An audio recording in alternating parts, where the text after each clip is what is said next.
So, welcome to the evening. Our Transcendental Love Feast. This is a very nice shloka from the Srimad Bhagavad-gītā. Bhagavad-gītā is the only scripture in the world where God Himself explains about Himself. Just like we have so many other scriptures, the Bible, the Quran, and so on and so on. So these are also bona fide, but the uniqueness of the Bhagavad-gītā is that this is the direct word of God. It is not about God.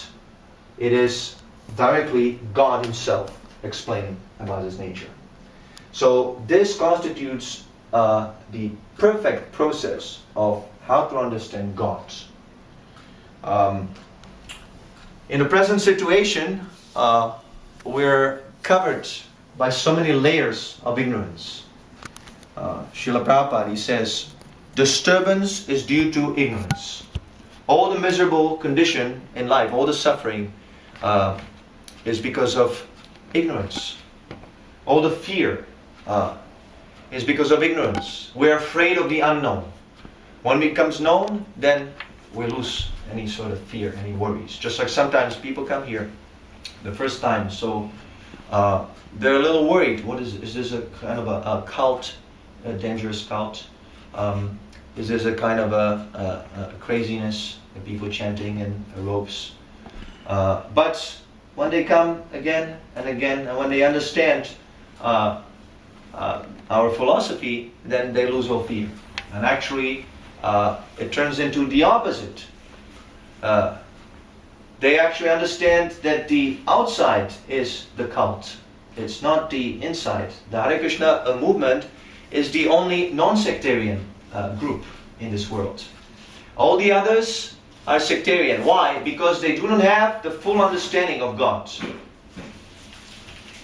Everyone is touching the subject of God. That is very good.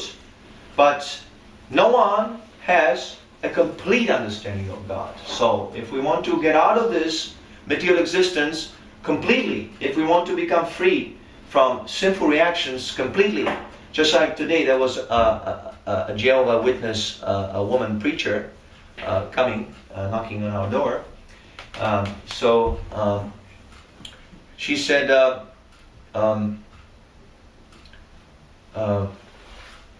only through Jesus Christ, only through the Bible, we can become free from the original sin. From the original sin. Adam and Eve, they have sinned, they went against the orders of God. And because we're descendants, according to their theory, we're the descendants of this original couple, Adam and Eve, we have inherited the sin. So now you can try your best. You can be a very nice person, follow all the rules and regulations of the Vedic principles. You cannot get rid of the sin because your grandfather and mother, Adam and Eve, they have sinned. So this is nonsense. I am actually fully responsible for my sinful reaction, but I'm not responsible for the sinful reactions of anyone else. Otherwise, where is the question of free will? What is the question of free will? If I am suffering for someone else's sinful reaction, then how am I a free individual? I am simply a matter. And ultimately, that's what the lady, that was her final conclusion. Such a foolish person. She actually says that you are nothing but the flesh. There is no spirit. This is what a person who represents Lord Jesus Christ says. You are not the spirit. But is this in the Just wait. You are not the spirit. You're just the body. You're just the flesh. When the body is put in a grave, then it revives its life on the second coming of Lord Jesus Christ, and so on and so on. So much nonsense. So people are so misguided. they're lacking this philosophy. Krishna actually explains scientifically, not on the basis of some fear. Someone has sinned, your original father and mother, they have sinned. Now if you do not repent, you're going to go to hell. You better accept this. What kind of philosophy is this? This is not a philosophy. This is simply fear, based on fear. Fear of the unknown. So Krishna, the Supreme Personality of Godhead, he is coming with a torchlight of knowledge. This Bhagavad-gītā is like a torchlight of knowledge. And every disciplic member of the succession, he's carrying on that torchlight to open our darkened eyes with knowledge. See? And for a person who knows, who is truly realized, there is no fear. There's no fear of any other philosophy. Because he understands the supreme philosophy, the supreme knowledge, the supreme absolute truth. Param Tattva. In this Param Tattva, all the other relative truths are included. Just like we spoke in the beginning. Provided it is real philosophy, real knowledge, it must be universal, not sectarian. So these mudhas, these duskatinas, these naradamas, maya aprita jnanas, they are actually taking advantage of the knowledge of God or the property of God, and they enjoy their senses, their sense gratification. That's why the Krishna consciousness movement is here to reject them, to warn people about these misguided philosophies and reject them. This will create a very auspicious atmosphere in the world. When people become knowledgeable, not paranoid, not worried, not practicing worship of God out of fear. This will not be auspicious atmosphere. Quite the opposite. That will create the inauspicity in this world. And people become more and more sinful. More and more sinful. Why people commit sin in the first place? That they never inquired. Why that Eve? Why she took that apple? Because this is our nature. This is the nature of the spirit soul. The spirit soul is Satchit Ananda. It is eternal, it is full of knowledge, but it is also full of bliss. It is full of bliss. This is not unnatural to enjoy. Because I enjoy, I am different from matter. I am different, I am distinct from the insentient matter. Because I enjoy, I can enjoy. That is my nature. But right now, that propensity to enjoy is dovetailed in these nonsensical concepts. I am the body, therefore I should enjoy on the bodily platform. So Krishna smashes that right in the beginning of the Bhagavad-gītā. Dehinosmin yatadi komanam yuvanam jara tata dehantara prapti dhirastatranam yati. A sober person is not bewildered by the bodily conception of life. He understands, as I had the body of a small child in the beginning. Where's that body now? It's gone, finished. You have a different body. Completely different. You can see actually, my body is growing. It's changing every day. The beard is growing, right? The hair is growing. It's changing. But I am not changing. That's why I can observe the changes. If I change along with the changes, then how can I observe the changes? Simple logic. But these fools and rascals, simple logic, they cannot understand. The whole materialistic civilization is brainwashed into thinking, you are this body. You are Canadian. You are Indian. You are Mexican. You are Russian. You are this. You're man. You're woman. So this has to be clarified. No, you're not this body. You're a spirit soul. And because you're spirit soul, that is your freedom. That is your real freedom. Not on the bodily plane. Your body is simply a prison uniform or prison cell. We're all carrying our prison cell with us. So in a prison cell, if a prisoner is very happy that he can do something in his prison cell.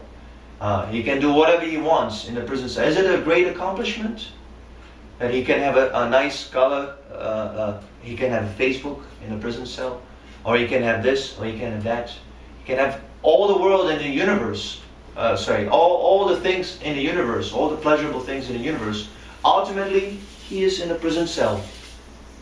So, the real aim of life is to get out of the prison cell, not to increase the so-called pleasures of a prisoner. You see? So, duskatinas, there are a special, now Krishna, he defines, he goes into specifics. Who are these atheists? Who are the people who are misguided by the bodily conception of life? The first category is dushkatina. Katina means a merit. Just like you need some merit to make atomic bomb, right? You need some knowledge, some tapasya even, penance. You have to practice some austerity, stay late at night, study all the different systems, how it works, the physics, the laws of chemistry, and so on and so on. But your merit is dushkatina, it's misused. It's misused for the bodily conception of life. You can make a nice atomic bomb. Ultimately, this is simply to fulfill your desire to defend yourself, to fight. Like a dog. A dog is fighting with his claws and teeth and barking, and you're throwing atomic bomb. But the activity is the same, animalistic. Defense, fight. Similarly, you can make a nice apartment, beautiful hotel room, and invite a woman and enjoy nice sex life. So, yes, that requires a lot of money and so on and so on. Women are very needy. But the sex life is just in the same way as a dog has on the street with a she-dog. If you see two dogs having sex life on the street, it's a very nice sight. It's a very nice sight, very pleasurable sight to see. I don't know, it was disgusting, right? But the same thing is going on in sex life we experience. We should not be proud that, oh, I'm very sophisticated enjoyer. You're not better than a dog. You're a nice dog with a tie and suit. That's all. A highly polished dog. Same thing, eating. A dog is eating a bone. So you eat, you open nice slaughterhouses, you kill millions of animals every day, and you serve at McDonald's. Right? You're a very sophisticated eater of. You're just an animal, sleeping also. You also sleep. And if you utilize all your education, all your science to simply fulfill these, and what is the use of your education? What is the use of your knowledge? Maya apritagyanam. Your knowledge has been stolen by Maya, by illusory energy. So there are so many scholars, like Prabhupada explained, so many scholars, educating spiritual masters, and so on and so on.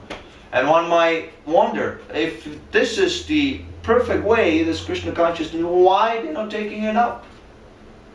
Why they're not taking it up? This is the argument of a fool. He thinks that because majority accepts something, that must be true. And we can see from the history that actually the opposite is the truth. The opposite, the majority of people are generally ignorant. They're ignorant. Mass of people are ignorant. That's why they need to be led by a leader, bona fide leader. So we have a president, we have a prime minister, Mr. Trudeau, our favorite.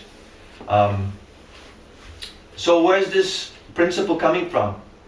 That people need a leader. It's coming from God. God is the supreme leader. If there's no God, why are you trying to make a prime minister?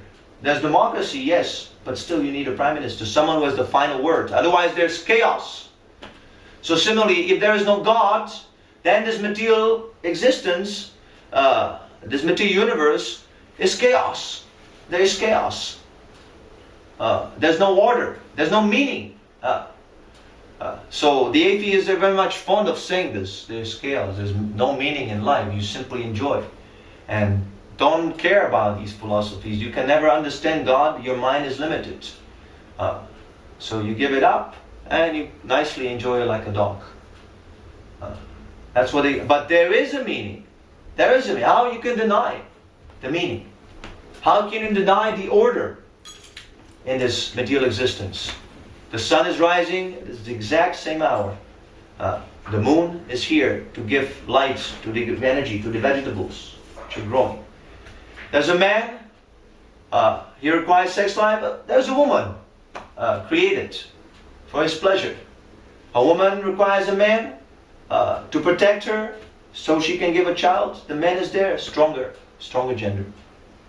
Everything is perfect. Om Purnamidam Purnamidam Purnat Punyat Udakshati Purnasya Purnamadaya Purnamiva Vashishyate. Krishna manifests from himself, out of himself, so many unlimited complete units. Just like this house is a complete unit. It's a complete system. There's a wall, there's electricity, everything is working very nicely for the benefit of the inhabitants. But he remains a complete balance. He's still transcendental. He's not subjected to the laws he has created. So we should not think, oh, Krishna is an ordinary man. He's subjected to the material laws just like I am. Krishna, his body and his spirit are one. He's not different from his body. His body and his soul are one. His name and himself are one. Therefore, when we chant Hare Krishna, Krishna Krishna, Hare Hare, Hare Rama, Rama Rama, Hare Hare, on and on and on. By this chanting, we actually ultimately come to a platform when we can associate with Krishna. We're already in association with Krishna. But because of our misconception, we do not perceive Krishna, although he's there in the name. Right now, if you chant, he is present fully with all his potencies, with all his paraphernalia, with all his expansions, just like Lord Nrsimhadev. Complete. He's in the name. But because we're misguided, because we're foolish, because we're attached to the body, because we're attached to our minds, we do not see Krishna. So that's why the spiritual master comes. That's why Krishna comes to give the Bhagavad-gītā, to open our eyes, to break through this ignorance. And but we must be willing. It is not that Krishna will do everything, the spiritual master will do everything. We must be willing. And what is that willing? First of all, we have to understand our position. I do not want to die. I do not want to take birth. I do not want to be diseased. I do not want to suffer so many problems, old age. But these conditions are imposed upon me. I cannot run away. I can make a show. Oh, death is not a problem for me. Let it come. Let it come. I'll be okay with it. You can make a show, yes. But at the time of death, sometimes people pass through. It's so frightening. The experience of death, we have the information from the Vedas, is so horrible. The pain in the body is so excruciating that the soul leaves the body out of pain. Out of pain. So uncomfortable. The baby in the womb is praying, as Prabhupada explained in the purport. He's praying. The suffering is so much. Tight in the womb. He's praying, oh my Lord, please, please kindly save me from this position. When I come out, I will fully devote my life to you. I will not do anything else. No more sense gratification. Because I can now understand that the more I enjoy my senses, the more I have to suffer now. Just like when we have some pain, some disease, some toothache or this and that, we're very much lamenting, oh, I should have not taken so many sweets. I will never do it. We make so many vows. And then we go to the dentist, then the problem is solved. Oh, we forget everything. Again, indulging in the sweets. Right? So why? Because we are so much absorbed in the bodily conception of life. We're so much attached to the body. When the senses dictate, you go to the restaurant, eat some abominable food like a pig. We are obliged to go. You cannot refuse. No. my tongue, my dear Mr. Tongue, my dear Mr. Belly, I cannot refuse. I have to practice self-realization. No. You'll be obliged. You'll be obliged. So in a similar way, you'll be obliged to take another birth. You can make a show of spirituality. You can make a show of religion. You'll be obliged by the laws of material nature. Daivi esa gunamayi. Mama maya duratiya. Krishna's maya, Krishna's energy is so difficult to overcome. Duratiya means very strong. Just like you probably heard Durga, the name Durga, right? Dur means very, very hard. She's very tough on the conditioned soul, punishing. Why? Because we need this. We need to understand, I am not the supreme enjoyer. I am enjoyer, but I'm not the supreme enjoyer. Krishna is the supreme enjoyer. So this is the process of devotional service. Let me voluntarily surrender to the influence of Krishna. If I do not voluntarily surrender, I have to surrender anyway. The atheists make a show. Oh, I'm independent. I don't care for God. But at the time of death, he is forced to submit to God. See, now you pay your obeisances, you voluntarily, you bowing down, you voluntarily submitting to God. This is good. But if you do not do this, then by the force of material energy, you'll be obliged to bow down to God in the form of death. Death personified, just like Hiranyakashipu, that great demon who is killed by Lord Nrsimha on his left. He wanted to deny God. He wanted to challenge God. He wanted to defy God.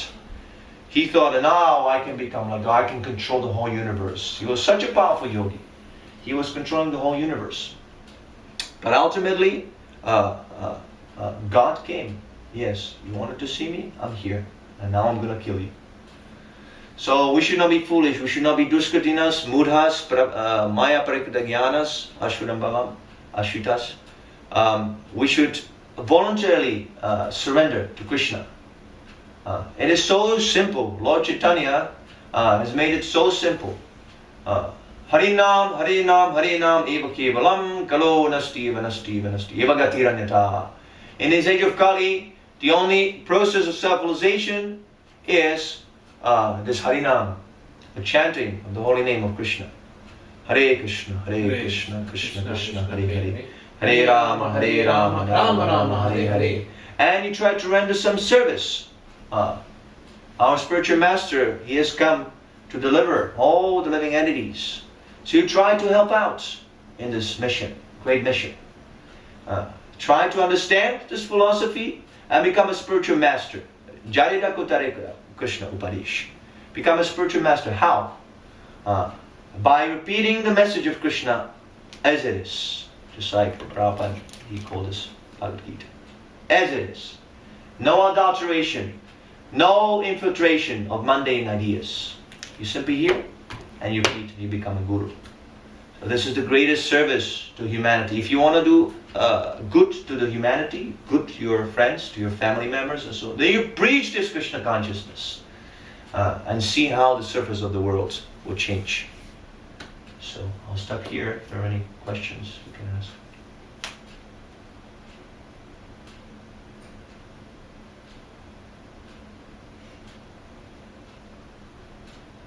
Any questions? So, well, that was a big speech. Thank you.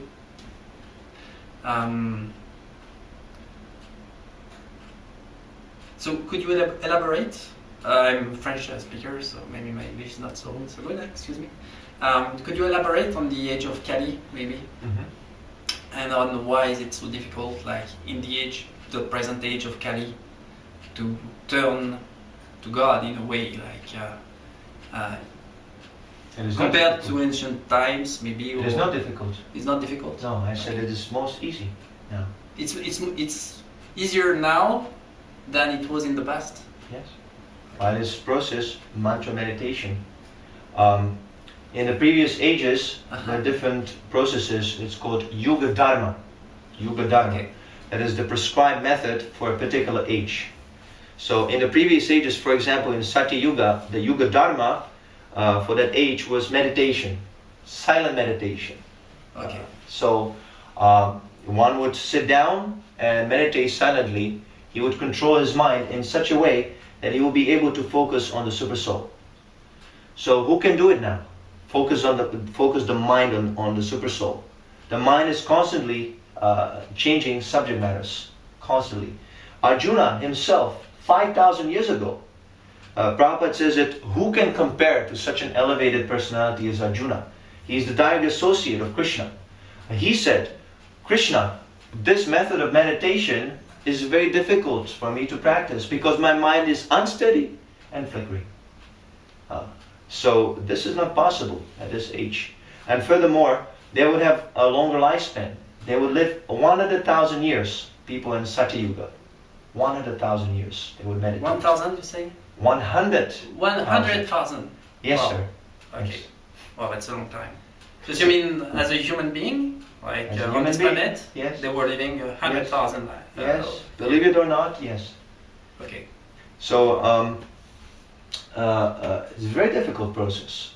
Meditate for 100,000 years in a position like this. But Like Buddhists do today, in a way, or I do not know. But this process of Hare Krishna chanting, even an old granny can do it. can do it. Even a small child, even a dog can do this. One time I was, dog? yes, one time we were chanting on the street with my devotee friends, and we were chanting Hare Krishna with the drum, with the kartals, Okay. and a dog came and started jumping out of ecstasy, Oh, wow. barking. Okay. You could see this is not ordinary. Yeah, you it's can not see that imagination, it's yeah, really the like- animal is yeah, enjoying yeah, okay. the Harinam. Okay. And so many other examples we have from even from Lord Chaitanya's Leela. What is it? Shivananda Sena, associate of Lord Chaitanya. He actually converted a dog, and the dog went back home, back to Godhead, became liberated. Wow. Because he was feeding him the prasadam Lord Chaitanya was eating. Okay. So the example is there. It's very, this Harinam is very easy to perform. And yet, as you said, like for lots of people, like I mean, lots of people don't practice it, or as you said, like they are illusioned by Maya, as you Yes. said, Yes. and they do not see it that this is. Yeah, but why are you such an worrying? easy process. But why are you worrying about the people? You know, you take this process, and you become perfect. Yeah, sure. Yeah. Sure. Why worry about people? Sure. There's no need. You know, the people will gonna remain here, but you will not remain here. Yeah, you have a choice. You're gonna take another body. Yeah. You might die on your way back. Yeah, true. So we should take advantage fully, and let us preach to these people, God-headed people. You know, let us go out and chant. That's what we do. Uh-huh. We go out, take the drum, and chant. So even if they protest, no, this is still the Harinam is coming into the ear, and that's sufficient. And Even then- if they hear, they don't even have to chant. Even if they hear, their spiritual life has begun. They're being initiated. Okay. They're being initiated. This Harinam is the initiation into spiritual life. Yes. The spirit soul is sleeping in the heart region, sleeping under the influence of ignorance, the body, subtle body, so many layers. So it is not possible to awaken the soul by material sound. Excuse me. By material sound. You have spiritual sound, Yeah. and there's material sound. Sound. Yeah. Sound, Sound. yes. Okay. Sound. Yeah. Because anything that is material is temporary. Just like you have a water and a drop of oil. Right. They never mix. Right. Right? So the oil will float on the top of the water. That's right. Yeah. So similarly, the spirit soul and matter does not touch ever. It's not connected. Okay. Right. So you cannot awaken the spirit soul by material sound, by some song or, you know. Okay. That's why we have to receive the mantra from the bona fide spiritual master. That is very important. Okay. Because the bona fide spiritual master, his utterance of the mantra is completely pure. So it's not only the words, it's the way you speak it, right? which matters. Uh, That's what you're explaining. yes, If I understand it yes, well. definitely. Okay. Otherwise, even the Maha Mantra can become material. Okay. If you don't do it out of devotion. Yes, exactly. Okay. Yes. So the attitude matters. Of course. Definitely. Okay. We do not instruct this in the beginning. We don't instruct about Okay, the right. attitude. We just try to get people to chant. Okay. But actually, yeah, there's a very elaborate science. Srila Prabhupada has wrote all these books just so we can understand how to chant purely. Right. Okay. You know? Purely. Anyone can chant, that is very good. But just like you try to ignite a fire. You try to ignite a fire. Yeah. Yeah. If you pour in water simultaneously, Yeah. it's not gonna work. Or if your wood is wet, Yeah. you have to dry the wood first of all. Then the fire blazes immediately. Very nicely. Right. So along with the mantra, we have to follow the instructions of the spiritual master. We have to accept the spiritual master and follow his instructions. If I do not follow the instructions of the spiritual, how have I accepted the spiritual? I have not accepted. How? Sorry. If I do not follow Yeah, the yeah. instructions of the guru, Uh-huh. how I have accepted that guru? How I have? Yeah. I have not accepted. No, yeah. Simply I made a show. Uh-huh. Oh yes, I surrender, but in the heart Your heart something is not else. surrendered. Yes. That's right. So if you surrendered, naturally you will follow the instructions. Uh-huh. And then the soul, when we hear the mantra from the spiritual master, mantra and the instruction also, you can also say like that, not just the Maha Mantra, but along with the instructions how to chant the Maha Mantra. This is all these books we're hearing from the pure devotee directly. All these books Srila Prabhupada wrote, Uh-huh. we're directly getting initiated into spiritual life. From Prabhupada. Yes. That's right. Okay. So when the soul, the spiritual sounds, Prabhupada compares it to a heart surgery.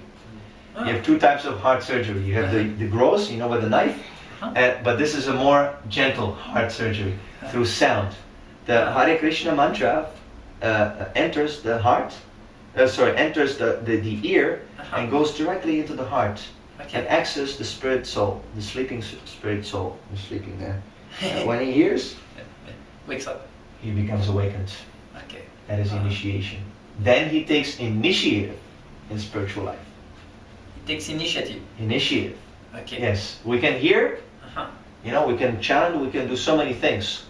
But when the soul becomes awakened, then his spiritual life begins. Uh-huh. He has to begin. The spiritual master can come, Krishna can come. So many things, so many facilities for spiritual life can be there. And someone can go to India and so on and so on. Uh-huh. But if the spirit soul does not want, then he's not initiated. You Right. follow? So the spiritual soul, like the how do you say, like the Paramatman? No. No. Paramatma is Krishna. Oh, Careful. So okay. So Paramatma is Krishna in the heart region. The individual soul is Jivatma. Jiva Atma. Jivatma, yes. Jivatma. So the Jivatma is like it has to cooperate. Like in a Definitely. way, you cannot force it. Exactly. Okay. Yes. So You even cannot if your force it. ego wants to do it, like wants to embark on a spiritual journey, I mean, if the Jivatma doesn't want it, it's not gonna work. Exactly. Right. But that Jivatma cannot be awakened unless he comes in direct contact with the mercy of the spiritual master.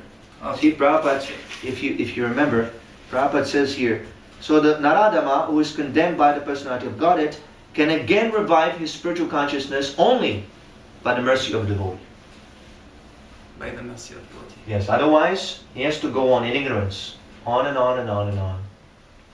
Okay. It's like if someone doesn't know something, he can speculate, he can, let's say, I want to now fix the camera.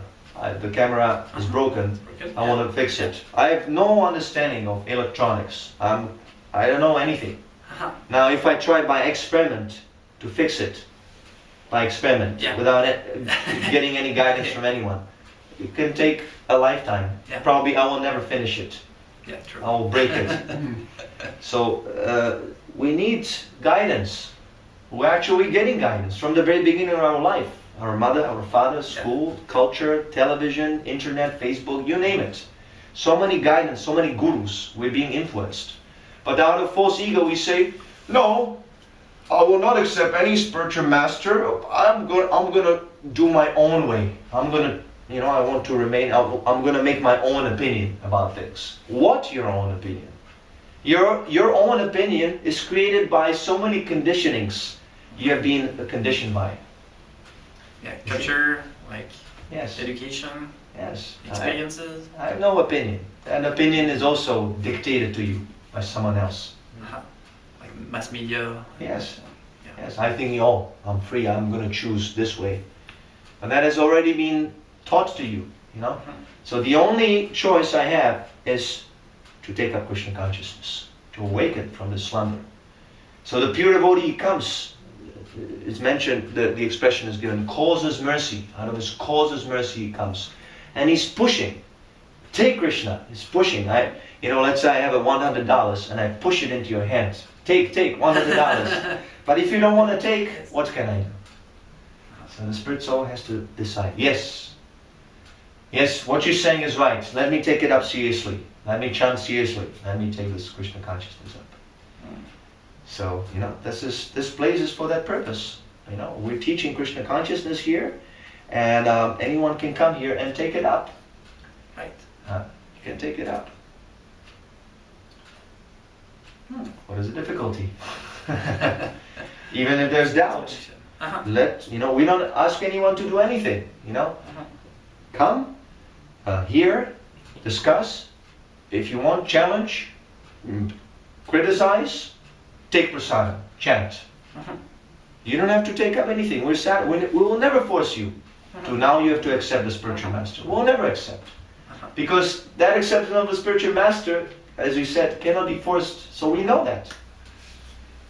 But we're here for the benefit that if you are a little intelligent, you understand, oh my God, what is the aim of life? Am I just like a dog, just going to work and having sex and that's all that is? Some Facebook, some iPhone, is that all? Then you should come and inquire. Is there anything? And then we have all this knowledge here, full knowledge. We're very, very eager to distribute this. Right. I have another question, but I don't want others to prevent others asking. So, I think you can go ahead. I'm listening. Oh, okay, right. At the beginning, you talked about this lady who came, and, yes. And she was like speaking of Jesus Christ and so on. And you said like what she said was like in a way foolish, and you explained the difference between the Gita and the other holy books, also called holy books.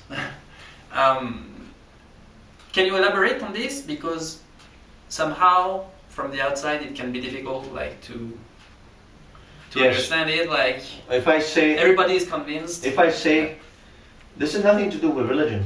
Okay. Actually, that was not my point to criticize other religion. No. I'm saying that a person who represents Lord Jesus Christ, speaking foolishly, she said that you are not the spirit, we're just the flesh. Spirit doesn't exist. There's no such a thing as the soul. Jesus Christ. I was raised as a Catholic, yes. And I don't believe this is the teaching of Jesus Christ. Mm-hmm. No. But besides Jesus Christ, how can you say there's no spirit soul? How can it die? The body is changing. Yes, the body is changing. So, but I'm not changing. I am observing the change, the bodily change. I am observing. So that means I'm different from the body. There is something beyond the body. If I'm the body, then the next question, if we foolishly accept that it was nothing as the soul, nothing as God, we're just a piece of flesh and that's it, some chemicals in the brain, then which body are you? Are you the childhood body, the teenager's body, the grown-up body, the old? Which? Show me. Which body are you? From all these different bodies. Because you change bodies so many times. So which one are you? Every second the body changes. True. This has nothing to do with religion. Okay. This is common sense.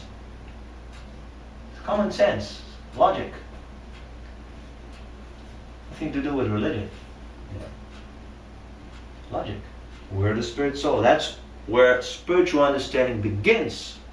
If I do not understand that I am spirit soul, I am eternal, If I'm just the body, then naturally, I have no interest in spiritual life. I simply gratify the body and, let it die, and that's it. And there's nothing beyond that. It's okay, finished, whatever. I have no responsibility.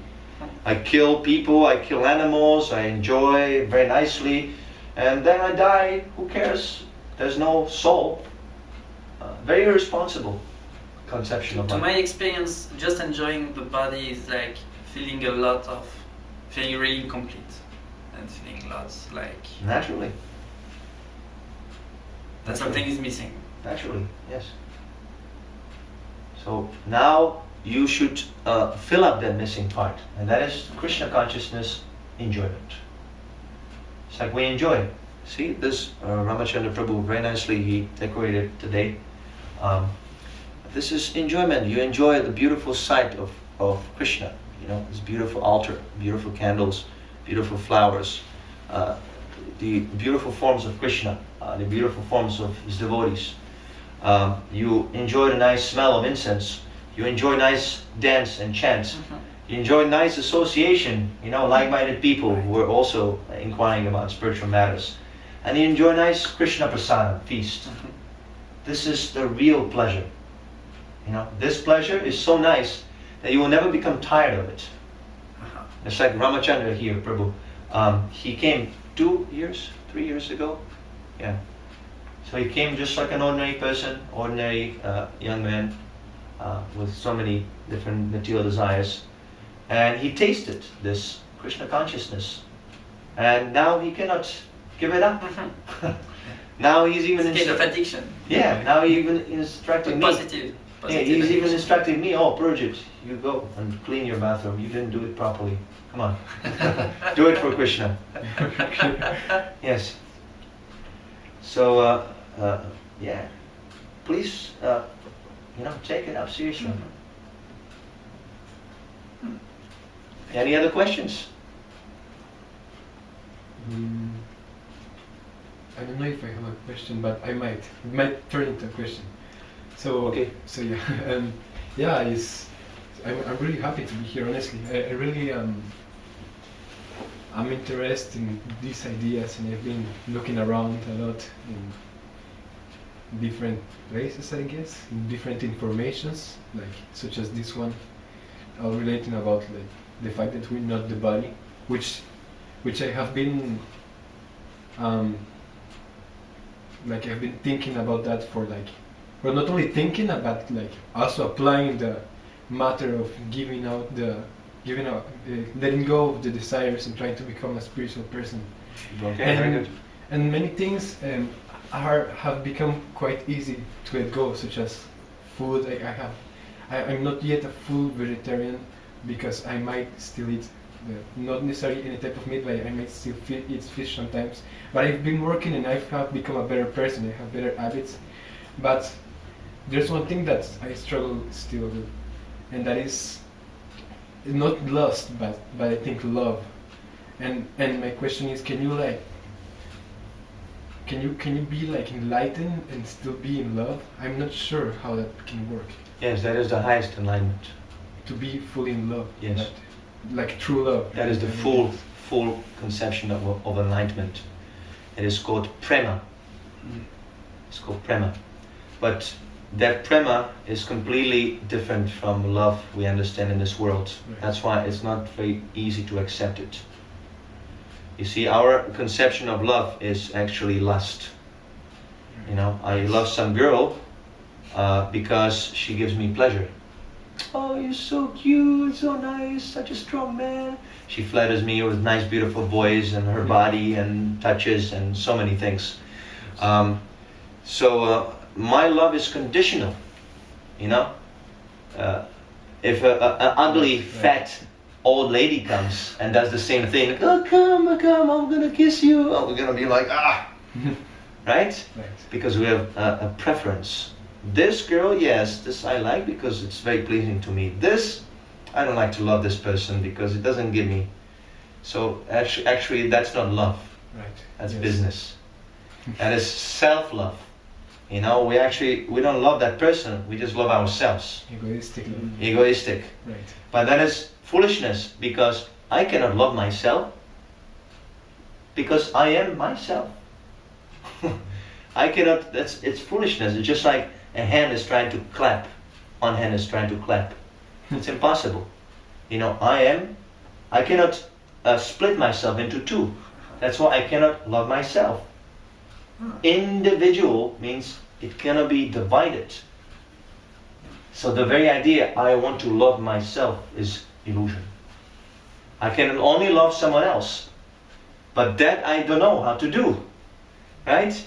Even if you love, the ugly, the beautiful woman, what about man? You love all men. Okay, what about the animals? What about all the living entities on this planet? What about the other planets that you don't even know? So how can you love someone if you don't know? But everything becomes very nicely adjusted if you love Krishna. Because Krishna, the Supreme Personality of Godhead, he includes everyone else. Just like the root, a very nice example in Srimad Bhagavatam is given. If you water the root of a tree, automatically all the branches and leaves are nourished, without separate endeavor. Without separate endeavor. So if you love Krishna, then you'll automatically love all the living entities in the universe. That is the real love we're trying to achieve. So you just love Krishna, and everything else is adjusted. And you love also others, you love them as part and parcels of Krishna. So if you water the root, it's not that the water stays at the root. It's very nicely distributed. Like that. So this is the process of how to love Krishna. You can start with this chanting. I saw you were chanting very nicely. It's so simple, You don't even need a temple. You walk by the street, you chant this Hare Krishna mantra. This is a direct, rest assured, this mantra is authorized. It's a direct connection with God. And you will perceive it. The more you chant, the more you will have a revelation of Krishna. You will see Krishna is arranging in your life. But you have to stick to it. You said that you've been searching this and that. So now we're giving you what you're looking for. You take it. Don't search anymore. Don't get distracted by Maya anymore. You have found it. You take it up. Don't leave it. Right. Yes. Alright. Sorry. I think we should close. Yeah. As you wish. Okay. Any other questions? Alright. Grantaraj Śrīmad Bhagavad-gītā ki jai, Śrīla Prabhupada ki jai. Namo Vishnu Padaya Krishna Krishna Bhutiji. Śrīmad Bhaktivedanta Swami Vidhananda Namaste Saraswati Devi Guruvani Vacharana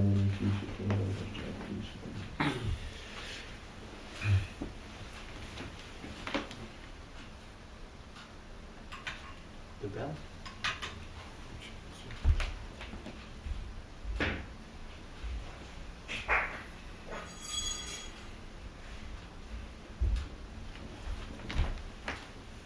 Shri Panchatattva ki jai, Srila Prabhupada ki jai, Nitai Gaura Premanandi, Hari Hari Bol.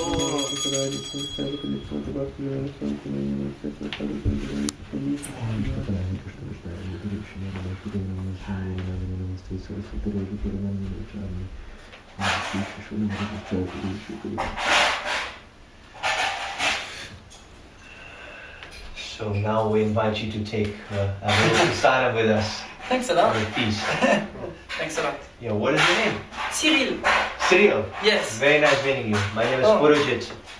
Purujit. Nice to meet you. Same and here. Thanks a lot for the lecture. It's really appreciated. Yours name? My name is Śrī Kṛṣṇa. Hare Krishna? Śrī Kṛṣṇa. Sai Krishna. Yeah. What a wonderful name. I recently arrived from India. I came here for study. Okay. I found out about this place, so I came here. Okay, wonderful. Welcome. How do you like Canada? Yeah, it's winter is getting over, so I think it will be good. Okay. And which part of India are you from? I'm from Hyderabad. Hyderabad, south. South, yeah. Okay. South India. Very nice. Our spiritual master, he made a big farm project in Hyderabad. Oh yeah, it's running. They give free food to the people. Okay. Yeah. Wow. They give very cheap food to the people. Okay, I was just reading recently a conversation from 1976 or 7 where they were just establishing it. Yeah. Prabhupada. Yeah. And we're just starting the project and it didn't work and there were so many difficulties. So now It's working very nicely. Okay. Right. And how did you find out about our temple here? Actually, I think you people came to Gikankodia station. Okay. Yeah, I think we met there. Okay. You gave me the Address. address. Okay. Yeah, pamphlet, that thing. Okay, the yellow one. Yeah. All right. Yeah. Okay.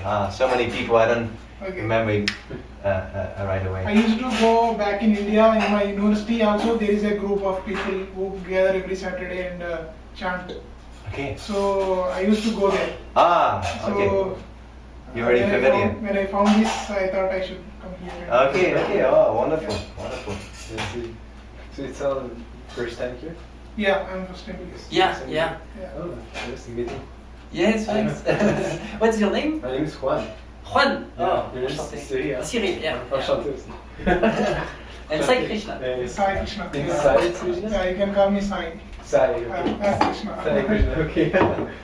Yeah, and this is our temple president, Ramachandra Prabhu. He is